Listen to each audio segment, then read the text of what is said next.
Hello. Today I'm going to show you how to change the password of your TikTok account. Let's start.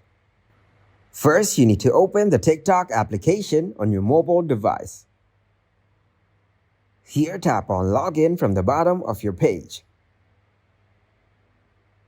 Then tap on Use Phone, Email, or Username. Now you need to tap on Forgot Password. Here you need to select the option with which you want to reset the password. I'm continuing with email. Here, enter your email address. Then tap on Reset. You'll receive a code on your email address, which you need to enter here. If you have chosen the option of phone, you'll receive code on your given phone number. Now enter that code here. Your password has been reset. Enter your new password. Then tap on Login.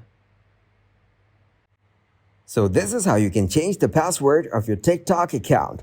Give this video a huge like and subscribe to get more helpful videos like this. At Explain Me How, we're solving new problems every day.